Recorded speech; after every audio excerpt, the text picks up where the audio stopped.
Assalamualaikum warahmatullahi wabarakatuh. Perkenalkan, nama saya Desi Indah Lestari. Saat ini saya kuliah di salah satu kampus di kota Cikarang, yaitu IKMI Rizkina, jurusan Teknik Komputer semester akhir. Adapun tujuan pembuatan video ini adalah untuk memenuhi salah satu syarat tugas akhir. Kali ini saya akan membawakan sebuah materi yang berjudul Manusia adalah ciptaan yang sempurna. Pertama, manusia sebagai khalifah. Manusia yang memiliki kesadaran tinggi sadar bahwa meskipun selalu berusaha dengan tekun sepenuh hati, ia lebih mengandalkan kekuatan doa di hatinya dibandingkan kekuatan pikiran, apalagi ototnya. Dengan kata lain, ia menyadari bahwa realitas hidupnya lebih ditentukan oleh kualitas pikiran dan perasaannya ketimbang actionnya.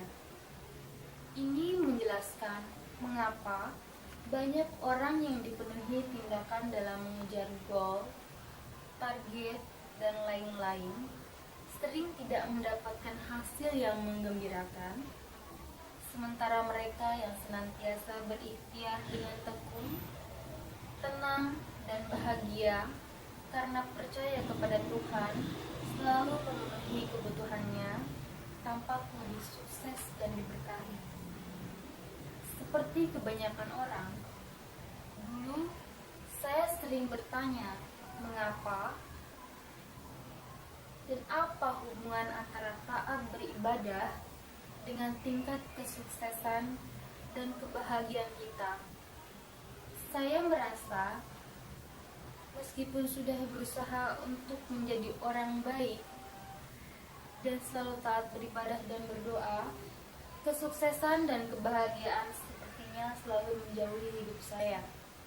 Sementara itu, kita pun diingatkan bahwa banyak ibadah kita sia-sia dan hanya memberikan rasa lelah, lapar, dan haus semata. Jawabnya, saya peroleh kemudian bahwa ternyata saya lupa untuk mengajak hati dalam melakukan semua ini. Bahagia adalah fitrah. Bahagia memang seharusnya dimiliki oleh setiap manusia, karena menurut fitrahnya, manusia diciptakan dengan berbagai kelebihan dan kesempurnaan. Manusia adalah makhluk sebaik-baik ciptaannya, artinya manusia adalah ciptaan Tuhan yang sempurna dibandingkan dengan makhluk yang lain. Kondisi ini sebetulnya sudah ternyatakan oleh Tuhan di dalam beberapa ayat Al-Quran. Quran Surat Al-Isra ayat 70, dan sungguh kami telah memuliakan anak cucu Adam, dan kami angkut mereka di daratan dan lautan, dan kami telah memberikan rezeki yang baik kepada mereka, dan kami telah lebihkan mereka antara makhluk-makhluk yang lain yang kami ciptakan dengan kelebihan yang sempurna. Kabir, seorang penulis literatur sufi dan penerus tradisi Maulawi Jaludin, menulis tentang manusia sempurna dalam bukunya The Knowing Heart, A Sufi Path of Transformation. Menurut dia, sifat manusia sempurna adalah refleksi dari sifat-sifat Tuhan. Tuhan mempunyai sifat yang tidak terbatas, yang 99 diantaranya disebutkan di dalam Al-Quran. Kesempurnaan manusia adalah berpikir, takdir, bawaan kita yang memerlukan hubungan yang harmonis antara kesadaran dengan rahmat ilahi. Sifat-sifat manusia sempurna menurut Kabir adalah: 1. Pengetahuan diri. Tingkat pengetahuan kita terhadap diri sendiri, kelemahan, keterbatasan, karakteristik dan motivasi kita. Kedua, pengendalian diri, kemampuan untuk membimbing dan mentransendensikan dorongan-dorongan nafsu. Ketiga, pengetahuan yang objektif, pengetahuan yang berkesesuaian baik dengan kebutuhan praktis maupun realitas objektif yang dapat diketahui melalui hati yang sadar dan suci. 4. Pengetahuan batin, kemampuan untuk mengakses bimbingan dan makna dalam diri batin sendiri. 5. Hadir, kemampuan untuk tetap dalam kondisi khusyuk, yakni secara sadar merasakan pengalaman. 6. Cinta tanpa pamrih, mencintai Tuhan dan ciptaannya tanpa motif kepentingan diri. 7. Meningkatkan perspektif ilahiyah, kemampuan untuk selalu melihat kejadian-kejadian dan manusia perspektif tertinggi cinta dan tauhid dan tidak terperosok ke dalam penilaian dan pendapat yang egois. 8. Intim dengan Tuhan, menyadari bahwa hubungan dengan sumber ilahi. Sempurnakah kita? Pada suatu rentang masa di usia remaja saya pernah merasakan semacam kekacauan dalam hidup saya, dan saya ingin merubah itu melalui berbagai jalan. Namun, saya tidak mendapatkan apa yang saya inginkan. Perubahan itu tak kunjung datang. Padahal saya melihat banyak orang berhasil mengubah diri dengan mengejar belajar self-development gaya barat misalnya. Saya heran, mengapa saya yang merasa meminta dan berguru langsung dengan Tuhan Sang Pencipta tidak kunjung berhasil, sementara mereka yang hanya berguru dengan ciptaan Tuhan malah banyak yang berhasil. Kok manusia malah lebih efektif dibandingkan Tuhan dalam mengejar keberhasilan hidup? Adakah yang salah? Bukankah Tuhan sudah menjamin akan memberikan apapun yang manusia minta? Quran Surat Al-Mu'min ayat 60. Berdoalah kepadaku, niscaya akan kuperkenankan bagimu. Jujur saja, kita bertanya apakah kita sudah merasa sudah menjadi manusia yang sempurna, yang karena fitrah kemudian bisa mewujudkan berbagai niatnya dengan relatif mudah? Saya khawatir tidak. Oleh karena kalau kita sempurna, harusnya kita lebih hebat dari kondisi sekarang. Hidup kita serba memuaskan, sukses dalam segala hal, baik karir, finansial, keluarga, kesehatan, dan hubungan dengan orang lain. Tapi mengapa kita tidak seperti itu? Sebab kita semua sudah lupa akan fitrah kita sebagai manusia. Fitrah kita sendirilah yang harus kita tuju, agar kita kembali mendapatkan hak ilahiyah kita, yaitu menjadi sebaik-baik ciptaannya. Bagaimana caranya? Fitrah sempurna dijaga ikhlas.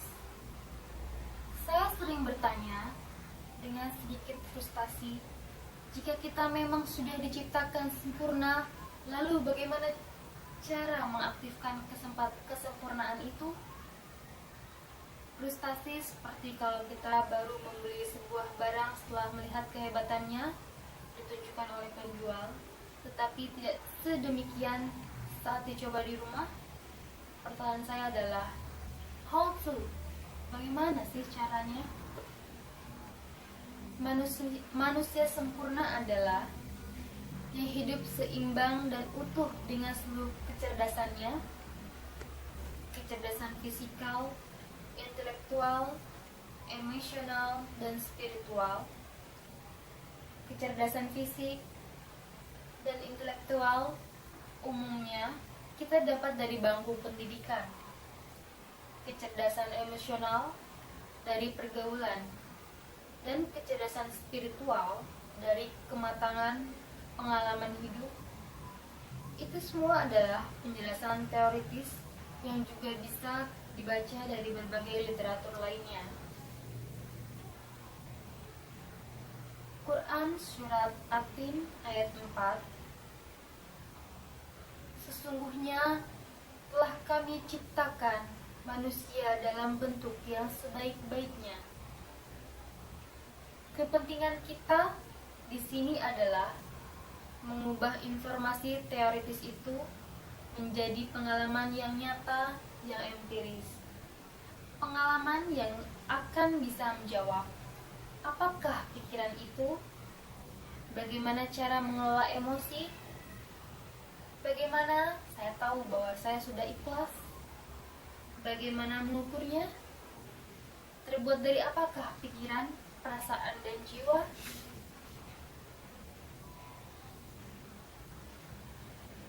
Istilah fitrah menurut pemikir Islam Murtada Mutari adalah bawaan alami yang sudah melekat pada manusia tanpa diperoleh melalui usaha. Fitrah adalah eksistensi yang ada dalam kalbu dan nurani kita untuk mendapatkan hakikat kebenarannya. Kalau kita ingin melihat seperti apa sebetulnya kondisi fitrah manusia, kita bisa mengamati kehidupan anak balita. Anak-anak seusia itu akan selalu merasa bahagia, senang, tanpa beban, dan total dalam mengerjakan sesuatu. Saat bermain, ia akan total bermain. Saat menangis, ia akan 100% menangis. Dan saat tertawa, ia akan tertawa dengan lepas. Ia, anak-anak, selalu berada di present moment, selalu terfokus pada apa yang sedang ia alami saat ini. Sri Ravi Shankar, seorang spiritualis terkenal dunia, salah seorang nominator pemenang hadiah Nobel untuk perdamaian di tahun 2006, mengatakan bahwa dirinya adalah anak-anak. Oleh karena itu, ia selalu menyungging senyum setiap waktu. Ia merasa dirinya senantiasa diliputi kebahagiaan. Inilah yang seharusnya manusia pertahankan dalam hidupnya, sehingga ia tetap pada fitrahnya. Sayangnya, lingkungan hidup manusia telah membuat mereka melenceng jauh dari fitrahnya. Seiring anak tumbuh menjadi remaja dan dewasa, semua kesempurnaan manusia yang mereka miliki sejak lahir pun semakin pudar. Lingkungan telah membutakan mata dan hati mereka. Untuk itu, berusahalah menjadi anak-anak agar kita dapat terfokus pada apa yang tengah kita tuju, dan selalu ikhlas dan berprasangka baik terhadap orang lain, dan selalu bersyukur pada apa yang kita dapat. Manusia lahir sempurna. Manusia dilahirkan dengan perasaan mampu melakukan segalanya. Sebelumnya, kemudian dikacaukan oleh pesan-pesan ketidakmampuan yang datang dari lingkungannya. Perasaan mampu itu ditunjukkan dengan keberanian melakukan sesuatu. Perhatikanlah tingkah laku bayi berusia 8-9 bulan ke atas ketika ia baru mulai bisa duduk dan mencoba untuk menirukan orang-orang dewasa di hadapannya. Dia akan mengeksplorasi dunianya dengan penuh keberanian, walaupun tubuhnya belum siap untuk itu. Karena di kepalanya, ia belum memiliki konsep bahwa ia tidak mampu. Dia akan merasa bersemangat mencoba melakukan segala hal baru dengan antusias dan tekun. Semua dihadapi 100% dengan penuh semangat, tawa, dan air mata. Suatu totalitas keikhlasan yang sempurna. Ia kerahkan segala yang ia punya, sampai kemudian jika ia kurang beruntung, berangsur-angsur mulai masuk pesan-pesan ketidakmampuan dari lingkungan yang dipenuhi oleh kata-kata jangan, tidak boleh, atau tidak bisa. Sang bayi ikhlas itu pun mulai meragukan potensi dirinya. Perasaan bahwa Anda sanggup menentukan dan merancang kehidupan Anda sendiri sebenarnya kuat terasa di dalam hati Anda. Terbukti setiap kali usaha Anda dikecilkan oleh orang lain, Anda akan merasa tidak senang. Tapi meskipun perasaan bisa itu merupakan fitrah kelahiran manusia, pada saat masuk ke dalam masyarakat, ia akan dipaksa untuk menerima kesepakatan bersama bahwa ia hanya akan berhasil kalau punya uang banyak, kalau punya banyak pengetahuan, kalau punya koneksi orang dalam, kalau punya modal yang cukup, kalau punya tubuh ramping, kalau diberikan kesempatan, dan beragam kalau yang tidak mungkin ia bisa penuhi semuanya.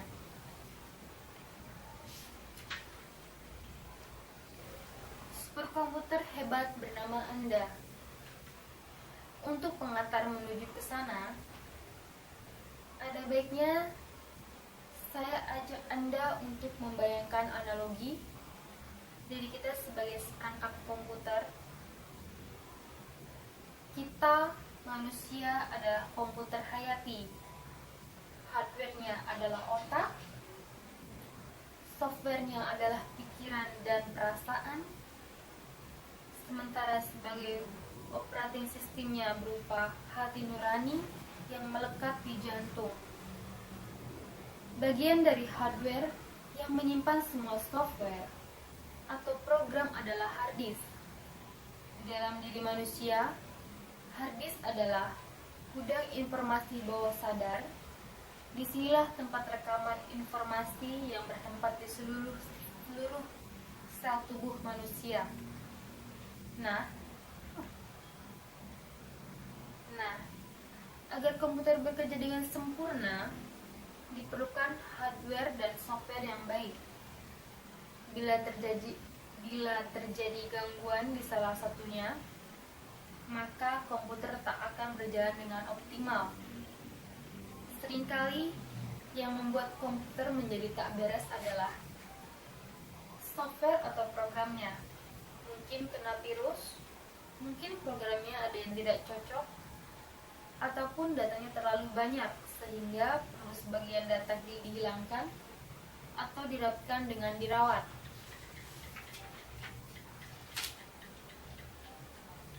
Masalah teknis operasional komputer. Pertama, masalah berlaku pada kedua jenis komputer. Jika dipakai terus-menerus akan panas, rentan serangan virus. Hardware perlu selalu diupdate sesuai perkembangan. Software perlu diupdate secara berkala. Perlu maintenance, disk, clean up, empty rubbish bin, defragment.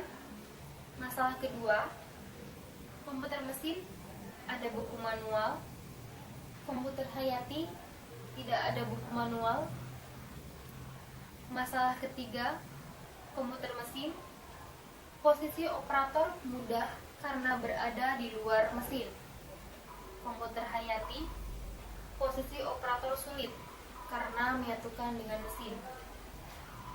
Masalah 4, komputer mesin punya virtual intelligence tetapi tidak punya hayati.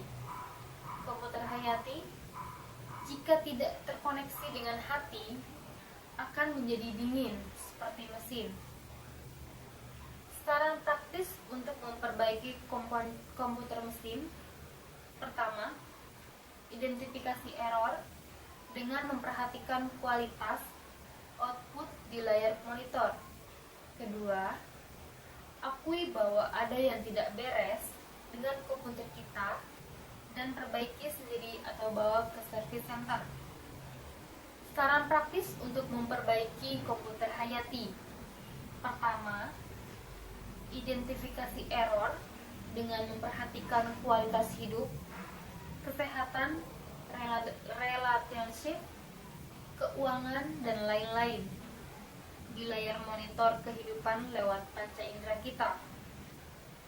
Kedua, akui bahwa ada yang tidak beres dengan komputer Hayati kita dan perbaiki sendiri atau minta bantuan pada ahlinya. 1 tombol ikhlas untuk semua keperluan. Untuk berbagai keperluan servis komputer mesin, jika kita tahu, kita dengan dapat mudah melakukannya sendiri, atau jika kita tidak tahu, kita bisa meminta bantuan kepada ahlinya. Lalu, bagaimana dengan komputer Hayati kita yang sedemikian canggihnya? Bagaimana caranya kita melakukannya? Atau kemana kita harus meminta bantuan? Sayang sekali dari proses pendidikan kita yang bertahun-tahun itu tidak pernah satu hari pun kita diajarkan hal-hal yang mendasar ini. Untungnya, untuk kecanggihan komputer Hayati kita, Tuhan telah melengkapinya dengan self-maintenance system yang mampu melakukan segala yang dibutuhkannya secara mandiri dan otomatis. Dan untuk mengaktifkannya, kita hanya perlu tahu tombol apa yang harus kita tekan dan bagaimana caranya.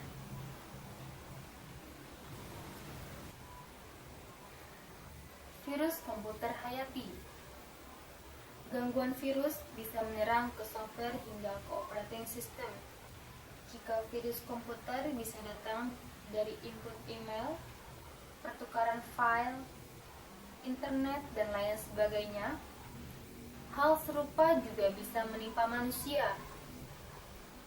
Virus komputer Hayati bisa datang dari input panca indera berupa gosip atau cerita miring, berita kekerasan dan pornografi, lagu berlirik negatif, makan atau minuman tidak halal, narkoba, dan lain sebagainya. Efek yang dialami manusia akibat gangguan virus komputer Hayati bisa berupa pikiran negatif, prasangka buruk, sampai perbuatan negatif yang merusak hidupnya. Seberapapun cerdasnya manusia, jika terjangkit virus, maka kualitas hidupnya, kesehatan tubuh, pikiran, relasional, finansial, emosional, spiritual akan menurun, sehingga manfaat hidup bagi dirinya sendiri maupun orang di sekitarnya akan berkurang. Selain virus, yang juga membuat komputer berjalan tidak optimal adalah kesalahan dalam pemrograman. Program baca pikiran yang salah akan membuat manusia menjadi tidak yakin akan sifat kesempurnaannya. Oleh karena itu, pikiran ini pula maka hatinya dipenuhi dengan perasaan negatif seperti putus asa, takut, sedih, nafsu, amarah, dan sombong. Berbagai kesalahan prosedur internal inilah yang membuat manusia menjadi jauh dari sifat fitrahnya. Program-program yang ditanamkan baik oleh diri kita sendiri atau orang lain, kalau kita tidak hati-hati menerimanya, justru bisa merusak diri sendiri. Keyakinan bahwa wanita adalah kaum yang lemah membuat wanita benar-benar menjadi kaum yang lemah. Seorang anak kecil yang diberi program takut hantu, maka sampai besar ia akan takut pada hantu. Meski ia sendiri belum pernah melihat hantu, seperti apa wujud hantu itu?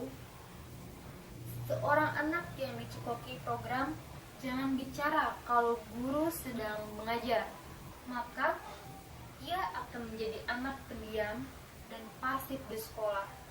Meski sebenarnya di benaknya banyak pertanyaan kreatif untuk gurunya. Ikhlas adalah default factory setting Anda.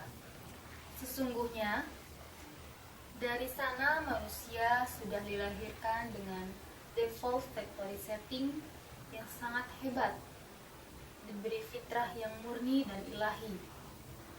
Tapi manusia sendiri pula lah yang senang mendiskonnya sehingga kesempurnaannya menjadi berkurang. Ini akibatnya berbagai pengalaman hidup dan ketidaktepatan berpikir atau prasangka sehingga hidupnya pun menjadi penuh kesulitan. Hal tersebut pun sudah diingatkan dalam Al-Quran, Quran Surat Al-Ahzab ayat 10, dan kamu menyangka Allah dengan bermacam-macam prasangka. Quran Surat Yunus ayat 36, sesungguhnya persangkaan itu tidak sedikit pun berguna untuk mencapai kebenaran. Oleh karena berbagai virus, prasangka dan pikiran negatif yang tanpa disadari masuk ke dalam hatinya, manusia berangsur-angsur lupa akan sifat kesempurnaan yang berupa kebaikan, kelebihan, kekuatan, dan potensi dirinya. Karena law of attraction dijelaskan di bagian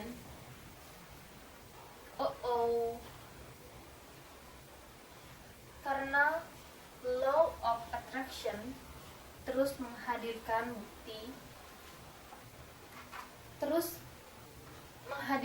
bukti nyata akan keyakinannya.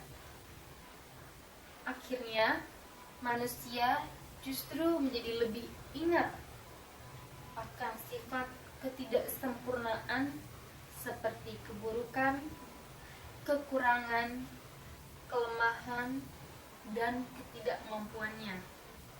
Contoh, manusia cenderung tidak percaya atau tidak yakin bahwa hidup itu nikmat serta menyenangkan dan karena hanya pantas disyukuri. Rezeki sudah diatur, cukup dan tidak perlu ada yang kekurangan.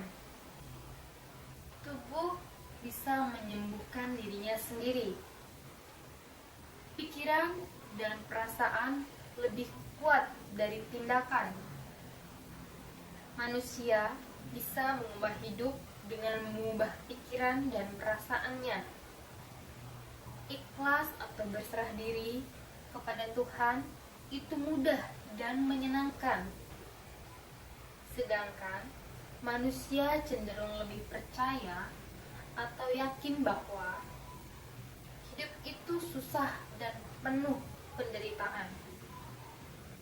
Rezeki itu sudah dan selalu tidak cukup. Jika dokter mengatakan X tentang kesehatan saya, maka itu pasti benar X. Lebih banyak orang jahat daripada orang baik. Memelihara perkawinan itu susah.